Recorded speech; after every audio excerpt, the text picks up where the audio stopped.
Namaku Nara. Umurku 24 tahun, sama persis dengan Nita, saudara kembarku. Kami kembar identik. Wajah, tinggi badan, warna kulit, bahkan cara tertawa dan kebiasaan menggigit bibir bawah kalau sedang gugup, semuanya sama. Orang sering salah panggil sejak kecil. Kadang aku jadi Nita, kadang dia jadi Nara. Kami terbiasa. Hari itu adalah malam sebelum akad nikah Nita dengan Reza. Mereka pacaran 3 tahun, ketemu waktu kuliah di Jakarta. Reza orangnya tinggi, berkulit sawo matang, dan punya usaha keluarga yang cukup besar di bidang properti. Keluarganya menyewa villa besar di puncak untuk acara pernikahan. Semua tamu menginap di sana, termasuk aku dan orang tua kami. Malam itu ada acara kecil-kecilan, semacam henna night campur kondangan ringan. Nita dari siang sudah gelisah. Dia bilang takut malam pertama nanti. Katanya dia belum siap berhubungan suami istri. Aku cuma bisa mengelus punggungnya sambil bilang biasa saja, nanti juga terbiasa. Tapi ternyata Nita nekat. Dia minum alkohol diam-diam.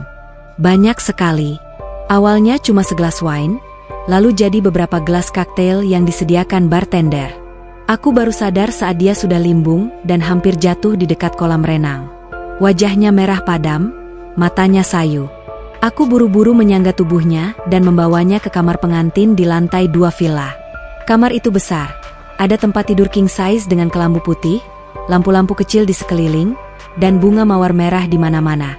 Bau parfum mahal tercium kuat. Nita langsung ambruk di kasur. Dia muntah di lantai karpet.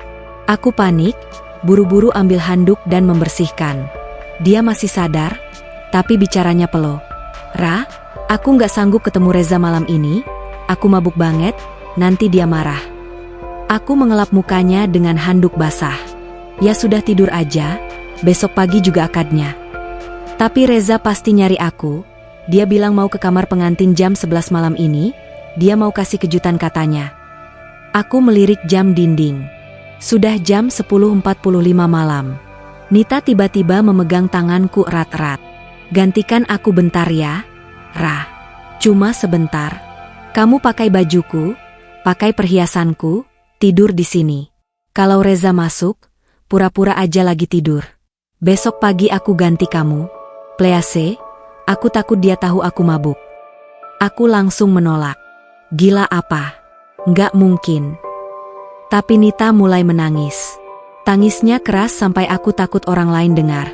Dia bilang kalau Reza tahu dia mabuk, pernikahan bisa batal. Orang tua Reza sangat ketat soal agama dan perilaku calon menantu. Aku bingung. Akhirnya aku mengalah.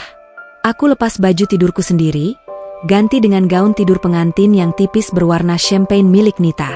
Aku pakai anting berlian, kalung, dan gelang yang sama persis dengan yang akan dipakai Nita besok. Rambutku aku lepas, sama seperti gaya Nita malam ini. Aku lihat di cermin. Benar-benar tidak ada bedanya. Nita aku pindahkan ke kamar sebelah yang kosong. Aku suruh dia tidur di sana sampai pagi. Aku kembali ke kamar pengantin, matikan lampu besar, tinggal lampu tidur kecil yang temaram. Aku selonjoran di kasur, pura-pura tidur, berharap Reza cuma sebentar masuk lalu pergi lagi. Tepat jam 11:05, pintu kamar terbuka pelan. Aku mendengar langkah kaki Reza. Bau parfum pria yang sama seperti yang selalu dipakai Reza menguar. Aku pura-pura tidur, membelakangi pintu, tarik selimut sampai dada. Reza berhenti di samping kasur. Aku bisa merasakan dia menatap aku lama. Lalu dia duduk di pinggir kasur. Tangannya menyentuh pundakku pelan. "Nit, kamu sudah tidur?" Aku tidak menjawab, cuma menggeliat kecil seperti orang terganggu tidur. Dalam hati aku berdoa dia cepat pergi. Tapi Reza malah menarik selimutku pelan. Dia naik ke kasur, memelukku dari belakang. Napasnya terasa panas di leherku. Ada bau alkohol juga dari mulutnya. Ternyata dia juga minum malam ini. "Aku kangen banget sama kamu," bisiknya. Aku masih diam, badanku kaku. Jantungku berdegup kencang sekali. Aku takut bergerak, takut dia sadar aku bukan Nita. Reza mulai mencium leherku. Tangannya merayap ke perutku, lalu naik ke dada. Aku menahan napas.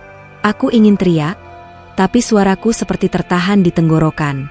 Aku takut kalau aku teriak. Besok semua orang tahu Nita mabuk dan aku yang salah karena menggantikan dia.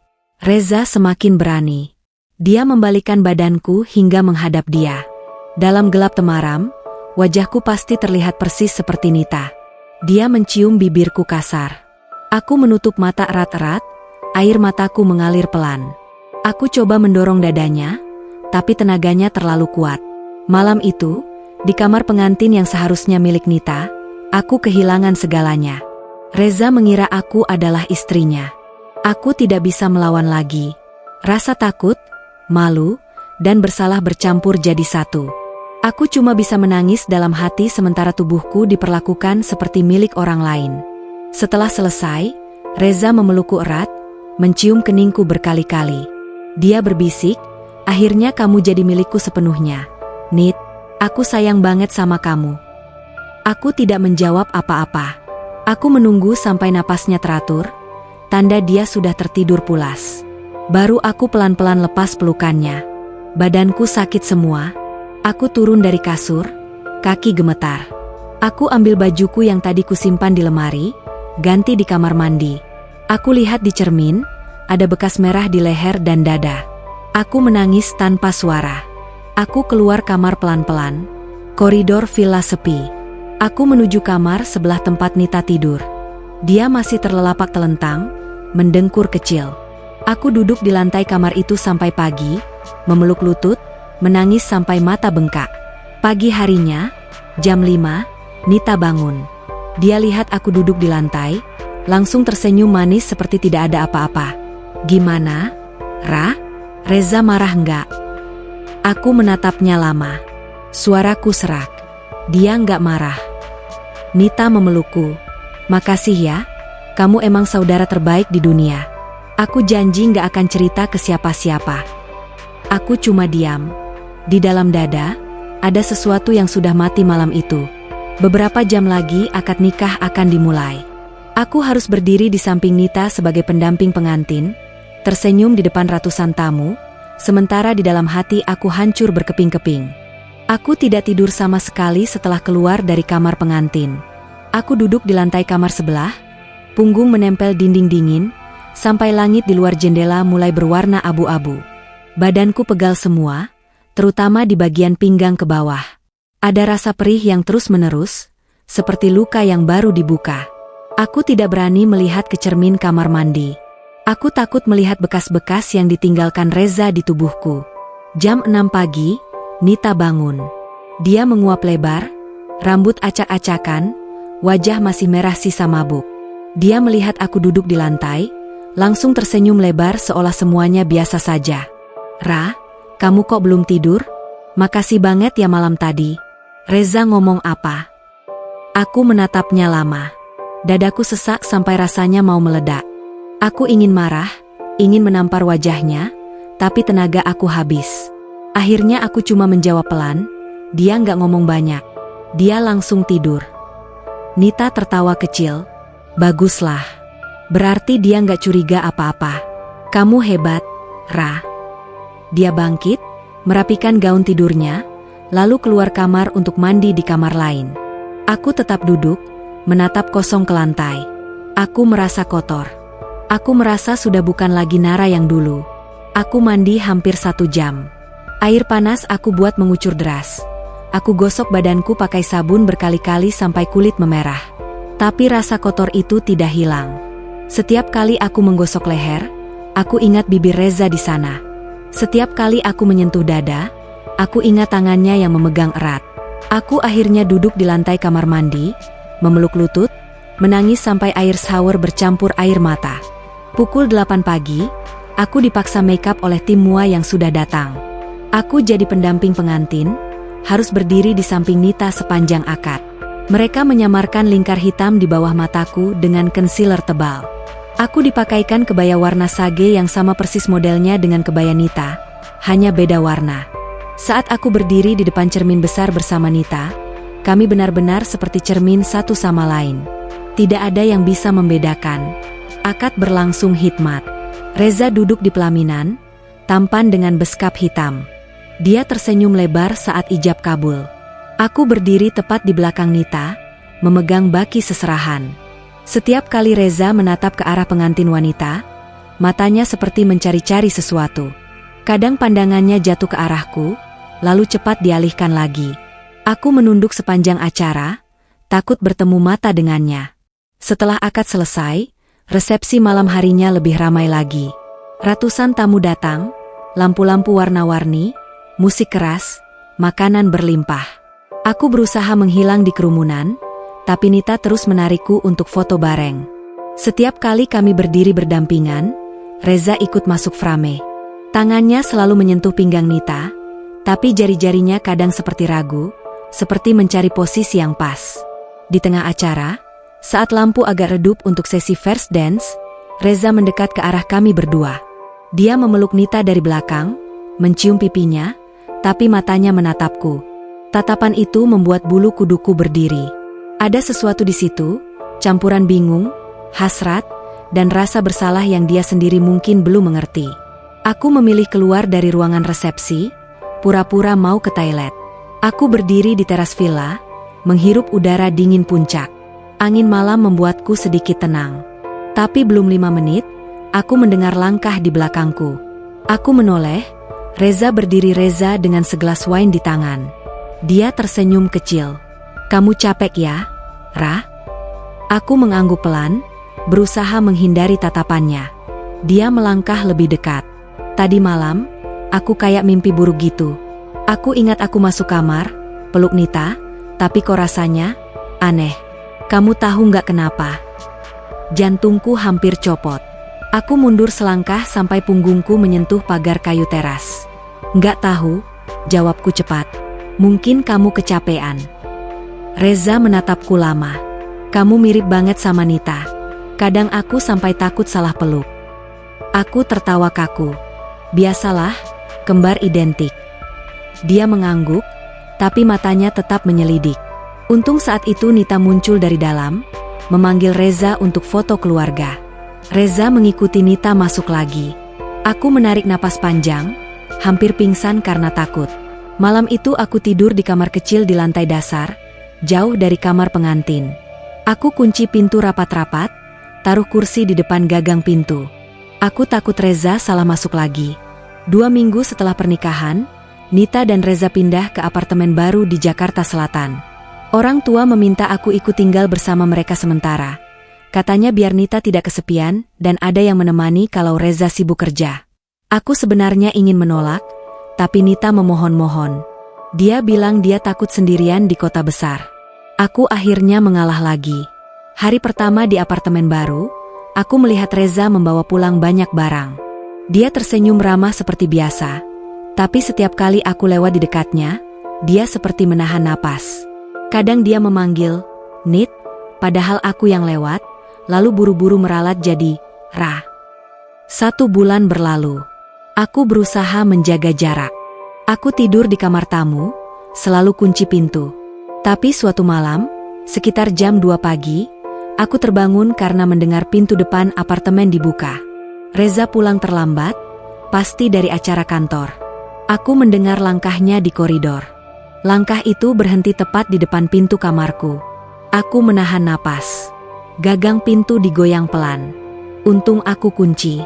Beberapa detik kemudian langkah itu berpindah ke kamar utama. Aku baru bisa tidur lagi menjelang subuh. Sejak saat itu, kejadian serupa terulang beberapa kali. Reza sering pulang larut, berhenti di depan pintu kamarku, menggoyang gagang, lalu pergi lagi. Aku tidak pernah membuka pintu. Aku takut. Nita seperti tidak tahu apa-apa. Dia sibuk dekor apartemen, belanja online, dan ikut arisan teman-teman sosialita barunya. Dia sering memelukku dari belakang, bilang betapa beruntungnya punya saudara kembar yang pengertian. Setiap kali dia bilang gitu, aku merasa ada yang menusuk di dada. Malam yang tak pernah kulupa itu terus berputar di kepala seperti film rusak. Setiap kali aku menutup mata, aku kembali ke kamar pengantin di puncak. Aku kembali merasakan berat tubuh Reza, napasnya yang panas, dan rasa tak berdaya yang membuatku ingin mati saja. Aku mulai sering menangis sendirian di kamar mandi. Aku mulai takut gelap. Aku mulai takut laki-laki. Dan yang paling aku takuti, Aku mulai merasa ada yang berubah di dalam tubuhku. Tapi saat itu aku masih berusaha menyangkal. Aku bilang pada diri sendiri itu cuma trauma biasa. Pasti akan hilang seiring waktu. Padahal waktu justru akan membuktikan semuanya semakin buruk. 2 bulan sudah aku tinggal di apartemen Nita dan Reza. Apartemen itu besar, 3 kamar tidur, lantai 27, pemandangan langsung ke lampu-lampu kota Jakarta yang tidak pernah tidur. Dari luar, hidupku terlihat sempurna. Tinggal di tempat mewah, dekat sama saudara kembar, punya ipar kaya raya. Tapi di dalam, aku seperti mayat yang berjalan. Aku mulai sering mual di pagi hari. Awalnya aku kira karena stres atau salah makan. Tapi mualnya datang teratur. Setiap jam 6 pagi, sampai aku harus lari ke kamar mandi. Bau kopi yang dulu aku suka sekarang membuatku ingin muntah. Payudaraku terasa nyeri kalau tersentuh baju. Aku takut, tapi belum berani beli tes kehamilan. Aku masih berharap itu cuma sugesti. Reza semakin aneh. Dia sering salah panggil. Aku pakai kaos longgar warna abu-abu, celana pendek, rambut diikat asal, jelas-jelas beda dari Nita yang selalu pakai dress dan riasan lengkap. Tapi Reza tetap memanggil, "Nit," dari kejauhan. Baru sadar setelah aku menoleh dan dia melihat wajahku lebih dekat. Kadang dia tersenyum canggung, kadang dia diam saja dan cepat-cepat masuk kamar. Satu malam aku sedang menonton televisi sendirian di ruang keluarga. Nita sudah tidur. Reza pulang jam 1 malam, bau alkohol lagi. Dia langsung duduk di sofa sebelahku tanpa bicara. Jarak kami cuma 1 bantal. Aku pura-pura fokus ke layar, tapi jantungku berdegup keras. Tiba-tiba tangannya menyentuh paha atasku pelan. Bukan sentuhan biasa, tapi seperti orang yang sedang mengingat sesuatu. Aku langsung berdiri, bilang mau ke kamar. Dia tidak menahan, cuma menatapku dengan mata sayu sampai aku menghilang di balik pintu. Kejadian itu membuatku takut tidur tanpa kunci ganda. Aku beli grendel tambahan di toko bangunan dan pasang sendiri di pintu kamarku. Nita tanya kenapa, aku bilang takut maling. Dia cuma tertawa dan bilang aku lebay. Semakin hari Nita semakin cuek. Dia sering keluar rumah dari pagi sampai malam. Katanya ada arisan, ada treatment, ada lunch sama teman-teman barunya. Rumah cuma ada aku dan Reza kalau dia tidak masuk kantor. Suasana jadi tegang. Aku menghabiskan waktu di kamar, jarang keluar kecuali untuk makan atau ke dokter mata karena aku mulai sering pusing. Satu sore aku keluar kamar untuk ambil air di dapur. Reza sedang di sana, baru selesai olahraga, hanya pakai celana pendek dan kaos basah keringat. Dia menoleh, matanya langsung turun ke arah perutku yang masih rata tapi aku sering pegang tanpa sadar. "Kamu sakit?" tanyanya pelan. Aku menggeleng cepat, ambil air, dan buru-buru kembali ke kamar. Tapi langkahnya lebih cepat. Dia memegang lengan atasku, tidak keras tapi cukup membuatku tidak bisa kabur. "Nara, kamu kurus banget. Muka kamu pucat terus. Kamu hamil ya?" Aku menarik tanganku kasar. "Bukan urusan kamu." Dia diam beberapa detik, lalu mengangguk kecil dan mundur. Tapi aku tahu dia tidak percaya. Malam itu aku akhirnya nekat beli tes PA online. Kirim ke lobi apartemen dengan nama orang lain. Hasilnya 2 garis tebal. Aku duduk di lantai kamar mandi sampai pagi, memeluk lutut, menangis tanpa suara. Aku hamil. Hitung-hitungan tanggal hanya mengarah ke 1 malam. Malam aku gantikan Nita di kamar pengantin. Aku memutuskan cerita ke Nita. Aku tunggu dia pulang jam 11 malam. Dia masuk kamar utama sambil buka sepatu hak tinggi, wajah capek tapi tetap cantik. "Nit, aku harus ngomong penting." Dia menoleh, alis terangkat. "Apa?" "Aku hamil." Dia berhenti bergerak, lalu tertawa kecil. "Hamil sama siapa? Kamu kan gak pacaran." Aku menelan ludah. "Malam di puncak. Waktu aku gantikan kamu, Reza." Wajah Nita berubah. Bukan marah, bukan kaget. Dia malah tersenyum tipis, seperti sudah menduga. "Oh, ya Tuhan. Jadi beneran ya?" Aku menunggu dia marah, menangis, atau setidaknya minta maaf. Tapi Nita malah duduk di pinggir kasur, membuka anting, dan bicara santai. "Ya sudah, tenang aja. Kita kan kembar identik. DNA kita hampir sama persis. Anggap aja ini anak aku. Kamu belum nikah. Malu dong kalau ketahuan. Biar aku yang urus. Aku terdiam, tidak percaya telingaku sendiri. Kamu gila? Ini anak aku. Aku yang mengandung. Nita menatapku dingin. Kamu yang ngandung, tapi Reza suami aku. Anak ini punya hak atas nama keluarga dia. Kalau kamu ngotot, aku bilang ke mama papa kamu yang godain Reza. Mereka pasti percaya aku, bukan kamu. Aku menamparku keras tanpa tangan. Aku mundur sampai punggungku menempel lemari. Air mata jatuh deras. Nita bangkit, mendekat, memegang kedua bahuku. Dengar, Ra. Kita satu darah. Apa bedanya anak ini punya siapa? Kamu bantu aku jadi ibu, aku bantu kamu tetap punya muka di depan keluarga. Deal? Aku tidak jawab. Aku cuma menatapnya dengan mata kosong. Dia menganggap itu sebagai iya. Sejak malam itu, Nita mulai mengatur semuanya. Dia beli vitamin prenatal atas namanya sendiri. Dia suruh aku minum setiap hari. Dia bilang kalau ada yang tanya kenapa aku mual, jawab saja lagi diet ketat. Dia bahkan beli baju longgar banyak untukku supaya perutku tidak kelihatan. Reza mulai curiga. Nita tidak pernah mual sama sekali. Payudaranya tidak membesar. Perutnya tetap rata. Sementara aku semakin sering lari ke kamar mandi, semakin pucat, semakin lemas. Suatu malam Reza memergoki aku sedang muntah di wastafel dapur. Dia berdiri di pintu, memandangku lama. Nit, kamu bohong ya soal hamil?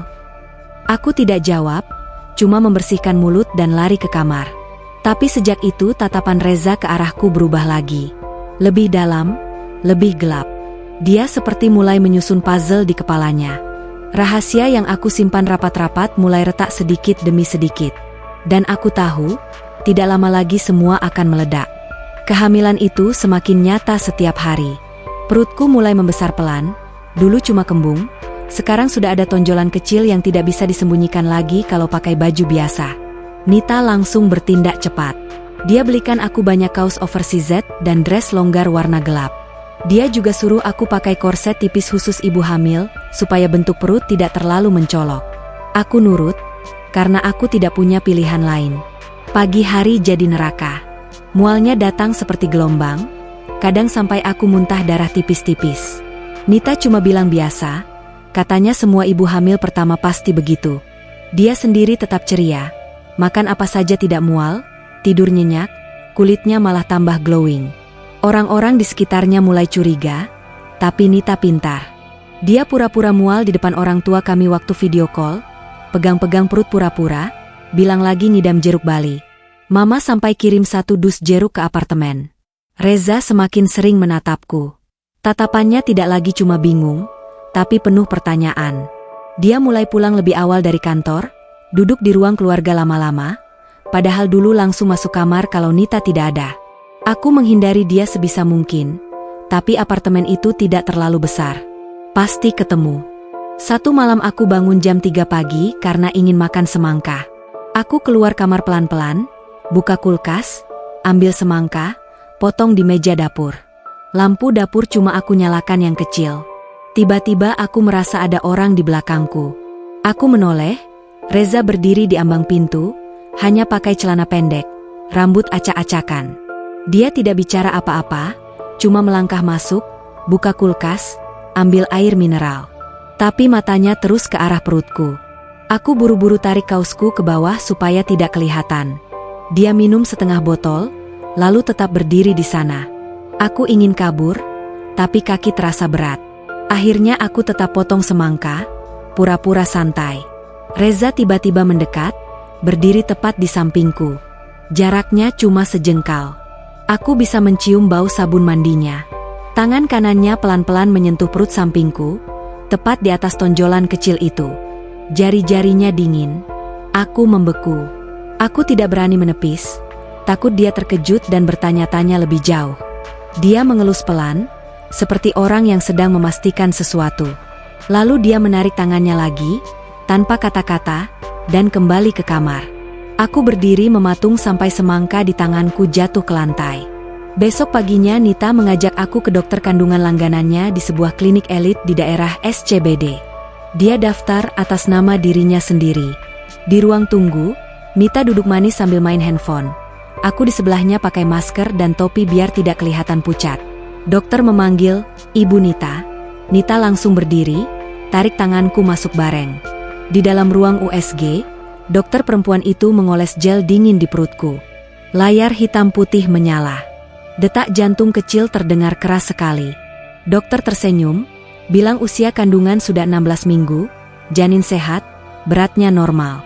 Nita memegang tanganku pura-pura terharu, padahal tangannya dingin dan kaku. Dokter tanya apakah mau tahu jenis kelamin. Nita langsung bilang mau. Dokter menggerakkan alat USG, lalu tersenyum lagi. Laki-laki. Nita berpura-pura menangis bahagia. Aku cuma menatap layar, melihat bentuk kecil yang bergerak-gerak itu, dan tiba-tiba air mataku jatuh tanpa bisa ditahan.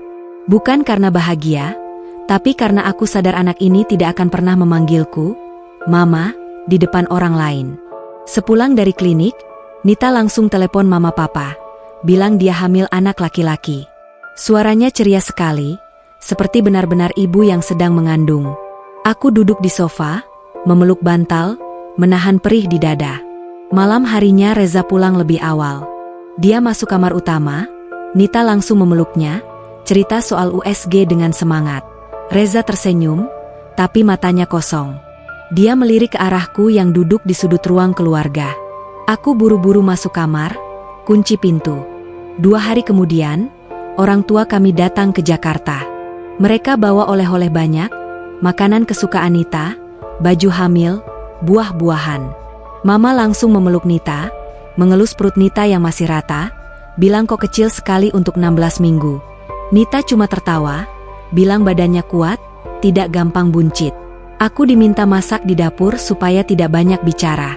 Tapi Mama tetap masuk, memelukku dari belakang, bilang terima kasih sudah nemenin Nita. Aku cuma tersenyum kaku. Papa ngobrol sama Reza tentang nama cucu laki-laki, Reza cuma mengangguk-angguk. Matanya sesekali melirik ke arah dapur tempat aku berdiri. Malam itu aku tidak bisa tidur. Aku duduk di balkon kamar, lihat lampu kota, pegang perut yang semakin keras. Anak ini mulai sering bergerak, seperti menendang pelan dari dalam. Setiap tendangan membuatku menangis. Aku ingin anak ini tahu bahwa aku ibunya, tapi aku tidak boleh. Keesokan harinya, saat orang tua sudah pulang, Nita masuk kamarku dengan wajah serius. Dia bawa map berisi hasil USG dan surat dokter. "Ra, mulai sekarang kamu tidak boleh keluar rumah tanpa aku. Perutmu sudah mulai kelihatan. Kalau ada tamu, kamu pura-pura sakit, ngumpet di kamar. Jangan sampai Mama Papa curiga." Aku mengangguk lemas. Nita melanjutkan. "Setelah melahirkan, kita langsung daftarkan anak ini atas nama aku dan Reza. Kamu cuma jadi bibi. Jelas?" Aku tidak menjawab. Aku cuma menatapnya sampai dia kesal sendiri dan keluar kamar. Malam itu aku mimpi buruk. Aku melahirkan sendirian di kamar mandi, darah di mana-mana, bayi menangis, tapi saat aku mau gendong, Nita merebut bayi itu dan lari. Aku terbangun dengan napas tersengal, keringat dingin membasahi seluruh badan. Aku semakin sering sendirian. Nita semakin sering keluar, Reza semakin sering menatapku dengan tatapan yang tidak bisa aku baca. Perutku semakin besar, langkahku semakin berat, tapi tidak ada yang benar-benar peduli kecuali pura-pura. Kehamilan yang seharusnya indah, bagiku hanya penjara yang semakin sempit setiap hari. Hamil 5 bulan. Perutku sudah membulat jelas, tidak bisa lagi disembunyikan dengan kaos longgar biasa. Nita membelikan aku beberapa dress hamil warna gelap dan kardigan panjang yang selalu aku pakai meski di dalam rumah. Dia juga melarang aku keluar apartemen sama sekali. Kurir belanjaan selalu dijemput Nita sendiri di lobi. Aku benar-benar mengurungku. Reza mulai jarang masuk kantor. Dia bilang kerja dari rumah, tapi aku tahu itu cuma alasan. Setiap pagi dia duduk di ruang keluarga dengan laptop terbuka, tapi matanya lebih sering ke arah pintu kamarku. Kalau aku keluar sebentar untuk ambil air, dia langsung menoleh. Tatapannya tidak lagi bingung. Sekarang lebih berat, seperti orang yang sudah hampir yakin tapi masih menunggu bukti terakhir. Nita tetap santai. Dia perutnya masih rata, Tapi selalu pakai baju longgar juga supaya orang percaya dia yang hamil. Dia sering foto selfie sambil pegang perut kosong, upload ke Instagram dengan caption manis tentang kehamilan. Komen teman-temannya penuh ucapan selamat. Aku cuma bisa lihat dari kejauhan, hati perih. Satu malam aku bangun jam 2 karena anak menendang keras. Aku turun dari tempat tidur pelan-pelan, jalan ke kamar mandi utama yang lebih besar karena di kamar tamu lampunya mati. Aku nyalakan lampu kecil, berdiri di depan cermin besar, angkat dress, dan lihat perutku yang sudah bulat sempurna. Kulitku kencang, ada garis gelap vertikal dari pusar ke bawah. Aku letakkan kedua tangan di sana, merasakan gerakan kecil lagi. Air mataku langsung jatuh. Aku tidak sadar pintu kamar mandi tidak aku kunci. Tiba-tiba pintu terbuka pelan. Reza berdiri di sana, hanya pakai kaos dan celana pendek. Matanya langsung tertuju ke perutku yang terbuka. Aku buru-buru tarik dress ke bawah, tapi sudah terlambat. Dia sudah melihat semuanya. Dia melangkah masuk, menutup pintu pelan di belakangnya. Aku mundur sampai punggungku menempel dinding dingin. Dia tidak langsung bicara. Dia cuma berdiri sekitar 1 meter dariku, menatap wajahku, lalu turun lagi ke perutku yang masih terlihat tonjolannya meski sudah ditutup dress. Aku menunduk, tangan gemetar. Aku menunggu dia marah, teriak, atau apa saja. Tapi yang terjadi malah sebaliknya. Reza melangkah lebih dekat, lalu dengan sangat pelan, dia berlutut di depanku. Kedua tangannya naik, menyentuh sisi perutku dari luar dress. Jari-jarinya dingin, tapi gerakannya lembut sekali. Aku tetap diam, napas tertahan. Anak di dalam seperti tahu, dia menendang tepat di tempat tangan Reza berada. Reza membeku. Matanya berkaca-kaca. Dia menatapku lama, lalu akhirnya bicara dengan suara serak. "Ini, anakku, ya?" Aku tidak bisa bohong lagi. Air mataku jatuh deras. Aku mengangguk kecil. Reza menutup mata sejenak. Napasnya berat. Lalu dia berdiri perlahan, masih sangat dekat denganku. Aku bisa mencium bau sabun dan sedikit rokok dari bajunya. "Malam di puncak, itu kamu, bukan Nita?" Lagi-lagi aku mengangguk. Reza menarik napas panjang, tangannya naik ke wajahku, menyeka air mata dengan ibu jari. Gerakannya lembut, tapi aku tetap takut. Aku menepis tangannya pelan. "Jangan," bisikku. Dia tidak marah. Dia cuma mundur selangkah, menatapku dengan mata merah. "Kenapa kamu diam aja selama ini?" Aku tidak jawab. Aku cuma menarik napas tersendat, lalu keluar dari kamar mandi, kembali ke kamarku, dan kunci pintu rapat-rapat. Malam itu aku tidak tidur lagi. Besok paginya Nita masuk kamarku dengan wajah biasa saja. Dia bawa sarapan, taruh di meja kecil. "Reza tadi pagi aneh banget." Dia tanya kapan terakhir aku USG. Aku jawab 2 minggu lagi. Dia cuma diam, terus masuk kamar kerja, kunci pintu. "Ada apa sih?" Aku pura-pura tidak tahu. Aku cuma bilang mungkin Reza stres kerja. Tapi sejak hari itu, Reza berubah total. Dia tidak lagi menatapku diam-diam. Dia terang-terangan memperhatikan aku. Kalau aku mual, dia yang paling cepat ambil air jahe hangat. Kalau aku duduk, dia langsung taruh bantal di punggungku. Kalau Nita tidak ada, dia duduk di sebelahku, tanya apa yang aku mau makan, lalu pesan online tanpa aku minta. Nita mulai curiga. Dia sering cemburu tanpa alasan. Kalau Reza bantu aku berdiri dari sofa, Nita langsung tarik tangan Reza, bilang dia yang butuh bantuan karena hamil. Reza cuma diam, tapi matanya dingin ke arah Nita. Satu sore Nita marah besar di kamar utama. Pintunya tertutup, tapi suara Nita keras sampai terdengar ke seluruh apartemen. Dia teriak bilang Reza tidak sayang lagi. Bilang Reza lebih perhatian ke aku daripada ke istrinya sendiri. Reza tidak banyak bicara, cuma jawab kalimat pendek.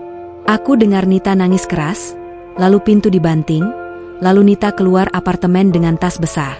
Katanya mau ke rumah temannya. Malam itu cuma ada aku dan Reza di rumah.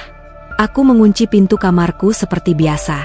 Tapi jam 10 malam, ketukan pelan terdengar. Aku tidak membuka.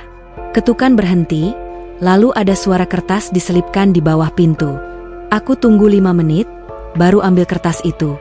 Tulisan tangan Reza. Aku sudah tahu semuanya. Maafkan aku. Mulai sekarang aku akan jaga kamu dan anak kita. Aku janji. Aku robek kertas itu kecil-kecil, buang ke tempat sampah. 2 hari kemudian Nita pulang dengan wajah bengkak. Dia masuk kamarku, langsung duduk di pinggir kasurku. Reza minta cerai. Aku kaget. Apa? Iya. Dia bilang dia sudah tahu kamu yang hamil anaknya. Dia bilang dia tidak mau lagi pura-pura. Dia mau tanggung jawab sama kamu. Aku diam. Jantungku berdegup kencang. Nita melanjutkan dengan suara bergetar. Aku bilang kalau dia cerai, aku akan bilang ke semua orang bahwa kamu merebut suami aku. Aku akan bilang kamu yang menggoda dia sejak dulu. Mama papa pasti percaya aku. Aku menatapnya dingin. Kamu mau apa lagi, Nit? Nita tersenyum tipis. Kamu tetap diam. Biarkan aku tetap jadi ibu anak ini di mata semua orang. Setelah lahiran, kamu boleh pergi kemana saja. Aku kasih kamu uang banyak. Tapi anak ini tetap atas nama aku. Aku tidak langsung jawab. Aku cuma pegang perutku yang semakin berat, rasakan tendangan anakku lagi. Malam itu aku tidak bisa tidur. Aku berdiri di balkon, lihat lampu kota, dan untuk pertama kalinya aku berpikir, aku tidak mau lagi jadi bayangan Nita. Aku harus cari cara supaya anak ini tahu siapa ibu sebenarnya. Hamil 7 bulan. Perutku sudah sangat besar. Berjalan saja harus pelan-pelan dan pegang pinggang. Nita semakin panik. Dia takut orang tua datang lagi dan melihat perbedaan yang terlalu jelas. Maka dia buat alasan. Dia dan Reza harus pindah ke rumah baru di kawasan elit di Pondok Indah, karena apartemen terlalu kecil untuk bayi. Sebenarnya cuma supaya aku lebih mudah disembunyikan. Rumah baru itu besar, 2 lantai, ada taman belakang, dan kamar pembantu terpisah. Aku dipindahkan ke kamar di ujung lantai 2 yang pintunya selalu dikunci dari luar kalau ada tamu. Jendela ditutup gorden tebal. Nita bilang itu demi kebaikan bersama. Aku sudah tidak melawan lagi, cuma diam. Reza tidak banyak bicara lagi. Dia tetap perhatian, tapi sekarang lebih hati-hati. Dia bawa makanan ke kamar kalau Nita tidak ada, taruh di depan pintu, ketok sekali, lalu pergi. Kadang dia selipkan catatan kecil, makan yang banyak ya, buat dedek. Aku baca, lalu buang ke tempat sampah. Aku tidak mau lembut darinya.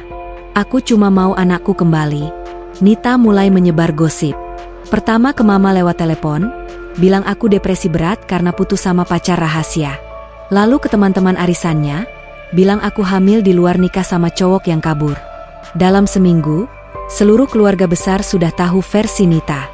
Mama telepon aku, nangis-nangis, bilang kecewa berat, suruh aku pulang kampung dan tidak usah muncul di depan orang dulu sampai lahiran selesai. Aku cuma jawab iya, padahal hati rasanya diremas-remas. Hari itu juga Nita datang ke rumah dengan mobil sewaan. Dia bantu aku masukkan baju ke koper kecil, lalu antar aku ke stasiun. Di perjalanan dia tidak banyak bicara, cuma bilang maaf dan berjanji akan kirim uang tiap bulan. Aku tidak menjawab. Aku cuma pegang perut dan lihat jalanan Jakarta yang macet. Tapi aku tidak pulang kampung. Di tengah jalan aku suruh supir berhenti di pom bensin, bilang mau ke toilet. Aku turun, bawa koper kecil, lalu naik taksi online ke arah berlawanan. Aku kembali ke Jakarta, check-in ke kos-kosan kecil di daerah Cikini yang murah dan tidak banyak tanya. Aku pakai nama samaran, bayar cash. Di kos itu aku banyak diam dan mikir. Aku cari informasi di internet soal tes DNA ibu anak. Ternyata sekarang sudah ada teknologi baru yang bisa membedakan DNA kembar identik, lewat metode khusus namanya SNP microarray. Mahal, tapi akurat. Aku simpan informasi itu dalam-dalam. 2 bulan berlalu dengan cepat. Aku hidup hemat, makan mie instan dan buah murah, jalan kaki ke warung. Perutku semakin besar, gerakku semakin lambat. Aku sering duduk di teras kos sambil pegang perut, rasakan tendangan anakku, dan janji dalam hati, aku akan ambil kamu kembali. Suatu malam aku buka Instagram Nita. Dia upload foto perut palsu pakai bantal kecil di balik baju. Captionnya, 39 minggu, sebentar lagi ketemu dedek laki-laki. Komen teman-temannya penuh selamat. Aku screenshot, simpan. Besok paginya aku dapat berita dari grup keluarga, Nita masuk rumah sakit karena kontraksi palsu. Padahal usia kandunganku baru 36 minggu, tapi Nita sudah tidak tahan menunggu. Dia mau operasi sesar supaya cepat kelihatan melahirkan. Aku langsung tahu ini kesempatanku. Aku pakai baju paling longgar, masker, topi, kacamata hitam. Aku naik taksi ke rumah sakit swasta tempat Nita dirawat. Aku masuk lewat pintu belakang bagian laundry, pura-pura jadi keluarga pasien lain. Aku tahu nomor kamar VIP Nita dari story Instagramnya sendiri. Malam itu Nita benar-benar dioperasi sesar karena katanya bayinya stres. Padahal anakku masih di dalam perutku, sehat-sehat saja. Aku tunggu di lorong sampai bayi keluar dari ruang operasi. Bayi mungil laki-laki, berat 2,8 kg, nangis kencang. Perawat bawa ke ruang perina, aku ikuti dari jauh. Aku sudah janjian sama suster magang yang aku temui di grup ibu hamil online. Aku kasih dia uang 5 juta cash di toilet umum. Dia setuju ambil sampel darah tali pusar bayi itu tanpa ada yang tahu. Hasilnya aku minta kirim ke laboratorium independen yang bisa tes DNA SNP. 3 hari kemudian hasil keluar. Aku buka email di warnet dekat kos. Hasilnya hitam di atas putih. Kecocokan ibu biologis 0% dengan Nita, 99,999% dengan aku. Aku cetak 2 rangkap, masukkan amplop coklat, simpan di tas. Aku kembali ke rumah sakit hari ke-6. Nita sudah boleh pulang. Aku pakai seragam cleaning service yang aku pinjam dari teman suster tadi. Aku masuk kamar VIP waktu jam besuk sepi. Di dalam ada Nita, Reza, Mama, Papa, dan beberapa saudara. Bayiku digendong Nita, dibungkus selimut biru, matanya masih merem-merem. Aku lepas topi dan masker perlahan. Semua orang menoleh. Wajah Nita langsung pucat. Reza berdiri dari kursi, matanya lebar. Aku melangkah masuk, tarik napas dalam, lalu keluarkan amplop coklat dari tas. Aku letakkan di meja kecil di depan Nita. Ini hasil tes DNA resmi. Anak itu bukan anak kamu, Nit. Anak itu anak aku. Mama langsung teriak kaget. Papa memegang dada. Nita coba tertawa, bilang aku gila, bilang hasil itu palsu. Reza ambil kertas itu, baca perlahan. Wajahnya berubah dari pucat jadi merah padam. Aku melangkah mendekati Nita, ulurkan tangan. Serahkan anakku. Nita memeluk bayi itu erat-erat, mundur sampai punggungnya menempel headboard ranjang. Matanya liar. Reza mendekat, suaranya gemetar tapi tegas. Nita, kasih bayinya ke Nara. Nita menangis keras. Ini anak aku yang lahirin. Aku tersenyum kecil, dingin. Kamu cuma lahirin karena kamu potong perut kosong. Anak ini lahir dari rahim aku, Nit, bukan kamu. Mama mulai nangis, Papa berdiri di antara kami, bingung harus bela siapa. Aku tidak peduli lagi. Aku maju 1 langkah lagi, buka pelan selimut bayi itu, lihat wajah kecil yang mirip sekali dengan aku waktu bayi. Matanya terbuka sedikit, menatapku, lalu mulutnya menguap kecil. Aku ulurkan tangan lagi. Kali ini Reza yang maju, ambil bayi dari pelukan Nita yang sudah lemas karena takut. Dia letakkan bayi itu di pelukanku. Hangat, berat, bau bayi baru lahir langsung membuat air mataku jatuh. Aku peluk anakku erat-erat untuk pertama kalinya di depan semua orang. Aku cium keningnya berkali-kali. Dia menggeliat kecil, seperti tahu siapa yang benar-benar ibunya. Aku menoleh ke Nita yang sudah menangis histeris di ranjang. Sekarang semua tahu. Aku tidak akan pernah serahkan anakku ke tangan kamu lagi. Aku berbalik, keluar dari kamar itu dengan anakku di pelukan. Reza mengikuti dari belakangku, memanggil namaku berkali-kali. Aku tidak menoleh. Aku terus jalan sampai ke lift, turun ke lobi, lalu keluar ke parkiran. Di luar sudah gelap. Aku berdiri di trotoar sambil gendong anakku, angin malam menerpa wajah kami berdua. Aku lihat ke langit, tarik napas panjang, dan akhirnya tersenyum. Balas dendamku selesai. Tapi perjalanan baru saja dimulai. Aku berdiri di trotoar depan rumah sakit dengan bayiku di pelukan. Malam dingin, lampu jalan kuning, suara klakson mobil terdengar jauh. Anakku tidur nyenyak, napasnya kecil dan hangat di leherku. Aku tidak bawa apa-apa selain tas kecil berisi hasil tes DNA, KTP, dan uang cash sisa 500.000. Cukup untuk naik taksi kemana saja. Reza berlari keluar dari pintu otomatis rumah sakit. Jaketnya setengah terbuka, rambut acak-acakan, wajah pucat. Dia berhenti 2 meter dariku, napas tersengal. Aku tidak menoleh. Aku cuma peluk anakku lebih erat dan melangkah ke pinggir jalan. Angkat tangan panggil taksi. Satu taksi biru berhenti. Aku buka pintu belakang, masuk, taruh anak di pangkuan dengan hati-hati. Reza langsung tarik pintu sebelum aku sempat tutup. Dia masuk ke taksi, duduk di sebelahku, lalu bilang ke supir, ikut aja kemana ibu ini mau. Supir melirik lewat kaca spion, lalu mengangguk dan jalan. Aku diam saja. Aku terlalu capek untuk marah. Sepanjang jalan Reza tidak bicara. Dia cuma menatap bayi di pangkuanku, tangannya gemetar seperti mau menyentuh tapi takut. Aku biarkan. 15 menit kemudian taksi berhenti di depan kosku di Cikini. Aku bayar, turun, masuk gang kecil yang gelap. Reza ikut turun, ikut jalan di belakangku tanpa diminta. Kamar kosku kecil, cuma 3x4 meter, kasur lantai, kipas angin kecil, dan kamar mandi dalam yang bau lembab. Aku masuk, nyalakan lampu neon, taruh anak di atas kasur yang sudah aku lapisi handuk bersih. Reza berdiri di pintu, tidak berani masuk lebih dalam. Aku ambil popok dan baju bayi dari tas plastik, ganti popok anakku dengan tenang. Reza akhirnya masuk, duduk di lantai dekat pintu, punggung menempel tembok. Aku selesai ganti popok, angkat anak lagi, duduk di sudut kasur. Baru aku menatap Reza lama. Pulang sana. Cerai sama Nita, urus di pengadilan. Aku nggak butuh kamu.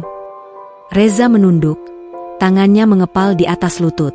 Dia diam lama, lalu angkat wajah. Matanya merah. Aku salah besar, Ra. Aku baru sadar aku nikahi orang yang salah sejak awal. Aku tertawa kecil, tapi pahit. Sekarang baru sadar, setelah aku hamil, setelah aku diusir, setelah anak ini lahir dari perut orang lain. Reza menggeleng pelan. Aku bodoh. Aku pikir malam itu beneran sama Nita. Aku pikir perasaan aneh itu cuma karena aku mabuk. Tapi tiap ketemu kamu setelah itu, aku selalu gelisah. Aku selalu pengen dekat kamu, bukan Nita. Aku tidak menjawab. Aku cuma goyang-goyang anakku pelan supaya tetap tidur. Reza lanjut bicara, suaranya pelan tapi jelas. Aku sudah telepon pengacara. Besok pagi aku ajukan gugatan cerai. Aku akan akui semua di pengadilan. Aku akan bilang anak ini anak kita, dan aku mau tanggung jawab penuh. Aku menatapnya tajam. Aku nggak butuh tanggung jawab kamu. Aku cuma mau anakku aman. Reza mengangguk. Aku tahu. Makanya aku nggak akan maksa kamu balik ke aku. Tapi izinkan aku dekat sama anak ini. Aku janji aku nggak akan ganggu hidup kamu lagi kalau kamu nggak mau. Aku diam lama. Anakku menggeliat kecil, mulutnya mencari-cari. Aku buka kancing baju, susui dia di depan Reza tanpa malu. Reza menunduk hormat, tidak menatap langsung. Pagi harinya berita sudah menyebar ke seluruh keluarga besar. Mama telepon aku berkali-kali, nangis minta maaf, bilang dia nggak tahu Nita sejahat itu. Papa cuma diam di belakang telepon, tapi aku dengar dia juga nangis. Nita tidak telepon sama sekali. Katanya dia langsung pulang ke rumah orang tuanya di Bandung setelah keluar rumah sakit, bawa koper besar, tanpa pamit. Hari ketiga, Reza datang lagi ke kosku bawa kereta bayi baru, box susu, popok 1 dus, dan tas berisi baju bayi laki-laki. Dia taruh di depan pintu, tidak masuk, cuma bilang, kalau butuh apa-apa telepon aku kapan saja.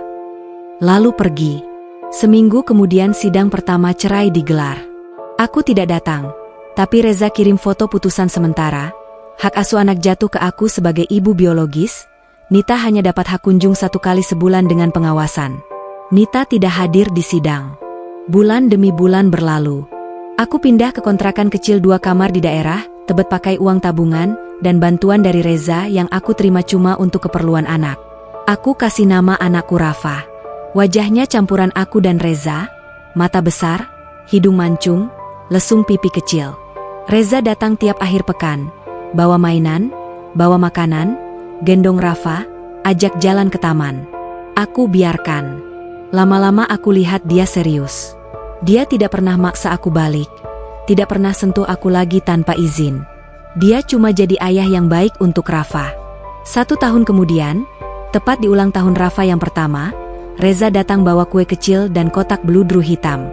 Dia taruh kotak itu di meja, lalu berlutut di depanku waktu Rafa lagi tidur di box. Aku nggak minta kamu maafin semua salahku. Aku cuma minta satu kesempatan lagi buat jadi keluarga beneran. Bukan karena Rafa, tapi karena aku cinta kamu, Nara. Dari dulu, sebenarnya aku salah pilih orang. Aku diam lama. Aku lihat matanya yang tulus, tangannya yang gemetar, dan Rafa yang tidur pulas dengan baju baru dari ayahnya. Aku ambil kotak itu, buka. Cincin sederhana, berlian kecil, tidak neko-neko. Aku pakai di jari manis tangan kiri, lalu angguk pelan. Reza langsung peluk aku dan Rafa bareng. Nangis tanpa suara di pundakku. 2 bulan kemudian kami menikah siri dulu di rumah kontrakan. Cuma dihadiri mama, papa, dan 2 saksi. Nita tidak diundang. Katanya dia sudah pindah ke Bali, buka usaha kecil, dan tidak pernah hubungi keluarga lagi. Sekarang Rafa sudah 2 tahun. Dia lari-lari kecil di rumah baru kami di pinggir Jakarta. Teriak, "Mama," tiap lihat aku. Teriak, "Papa," tiap Reza pulang kerja. Kami tidak kaya raya, tapi cukup. Cukup bahagia. Kadang aku masih ingat malam di kamar pengantin itu. Ingat rasa takut, rasa kotor, rasa hancur. Tapi sekarang setiap kali Rafa peluk leherku dan cium pipiku, semua luka itu seperti perlahan memudar. Aku tidak pernah menyesal melawan. Aku tidak pernah menyesal merebut kembali hakku sebagai ibu. Dan kalau suatu hari Nita muncul lagi di depan pintu rumahku, aku sudah siap. Aku akan buka pintu, tatap dia dingin, dan bilang satu kalimat saja. Anak ini sudah tahu siapa ibu sebenarnya. Dan itu bukan kamu.